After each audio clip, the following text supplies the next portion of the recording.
和李欢真是天生的一对儿，爱管闲事，还爱逞英雄。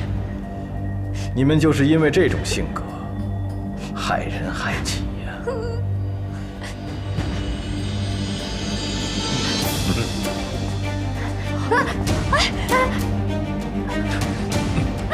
你们要干什么？哎，你们要干什么？你要干嘛？做什么？你放开他们！放心吧，我只是给他们做个实验而已，不会让他们很快就死的。我只是为他们吃了点药丸。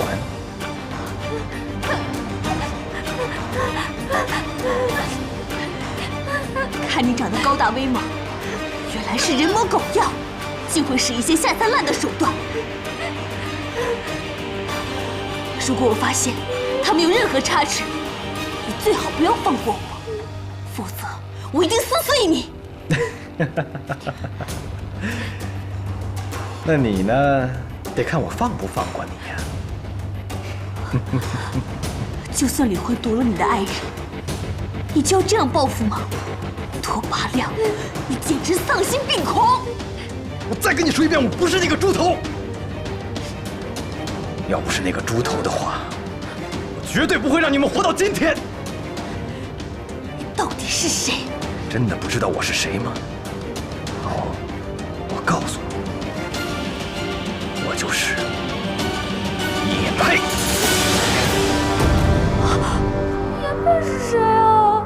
什么？你是叶家和叶波的爸爸？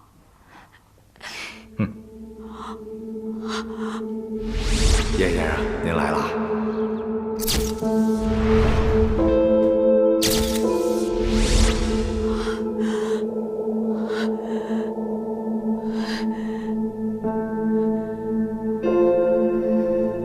他不是大将军，那大将军到底在哪儿？这怎么可能？哎呀，你们不相信我说的话？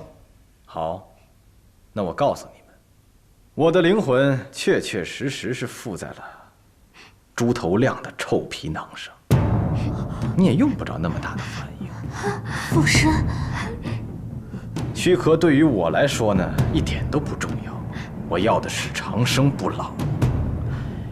你也没必要明白，反正我只需要你们这些阴阳调和的血来做药引，再加上李欢的天子之血，就能炼出天地阴阳和谐之药。到时候我叶佩就可以坐享千秋万世，统治这个世界了。你这个魔鬼，休想！阿飞，是。小凤，姐姐，小凤，姐姐，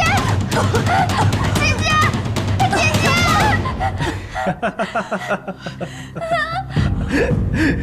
放心吧，我不会让你死的，我还留着你钓大鱼呢，怎么舍得让你出半点差池呢？嗯？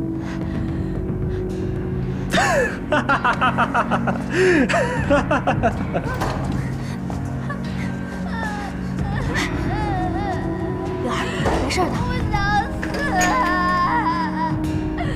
李慧，你千万不能来，你千万不能上了他的当啊！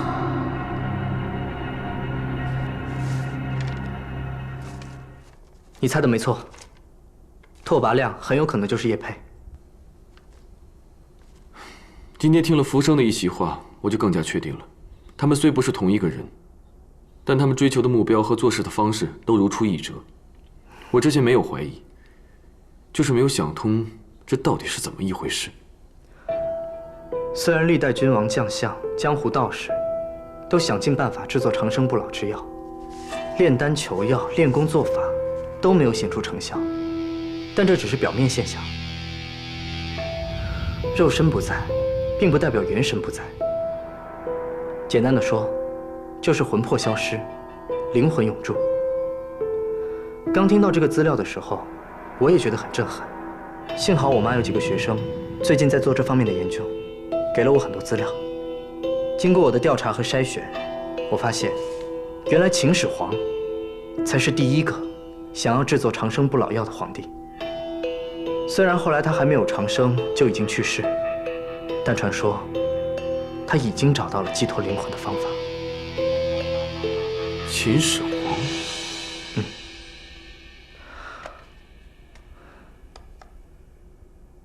这把玉剑，你应该很熟悉吧？这是朕的玉剑。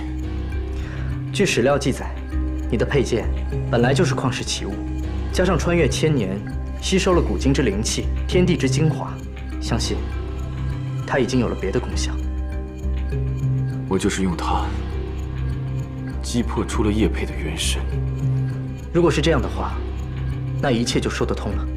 叶佩的元神附身到拓跋亮身上，那现在唯一制约他的办法，就是再用朕的玉剑击破出他的元神，让他没有寄居的地方。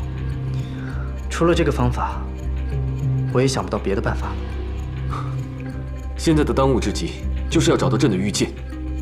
可是，在那场大火之后，我就什么都记不起来了。找到它，那无疑是大海捞针呢。是啊，看上去几乎没有可能。但是逆向思维一下，也并不是完全没有希望。我通过我妈的关系，让所有的文物馆、博物馆和收藏家帮我们一起寻找，希望很快就会有结果吧。现在除了找到朕的那把玉剑之外，还要尽快找到冯冯他们的下落，以免夜长梦多。逆向思维一下，还有什么别的可以用的线索吗？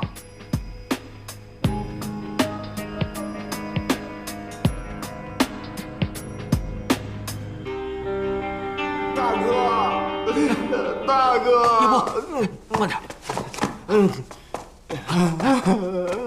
大哥呀，大哥，我错了，我错了。你怎么了？我不应该给芬妮搞什么惊喜，这样她就不会丢了。我又不够聪明，我想不出办法救她，我该怎么办？那你是不是想帮忙救出他们呢？只要能救出她，我什么都愿意，我什么都听你的。如果要对付你爸呢？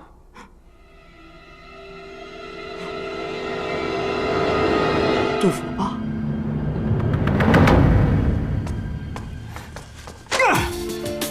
李焕，爸爸，枉我叫你一声大哥，把你当成生死之交，你现在居然带着这帮人来对付我爸！叶波，你冷静点，是你爸走火入魔了，你不要这样。喊什么？你没资格在这说话。那是我爸，我亲爸。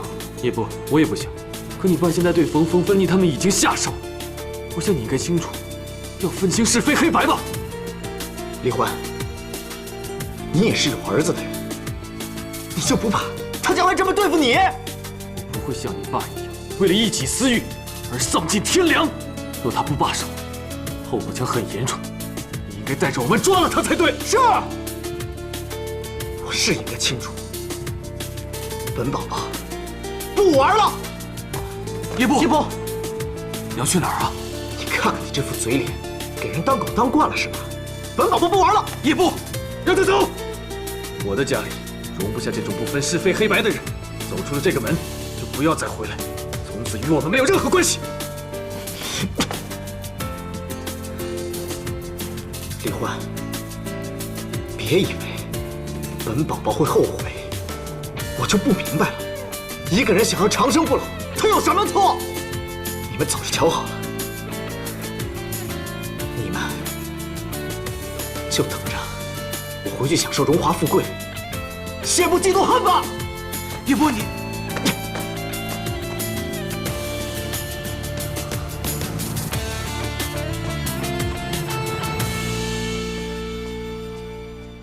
爸爸，你就别生气了。爸爸，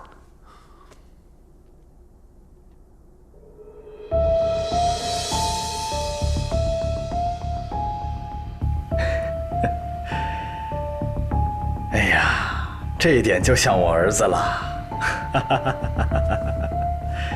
哎呀，看样子他是要来真的了。总是要和叶波相认的嘛。俗话说得好，血浓于水，亲生儿子还是要认的。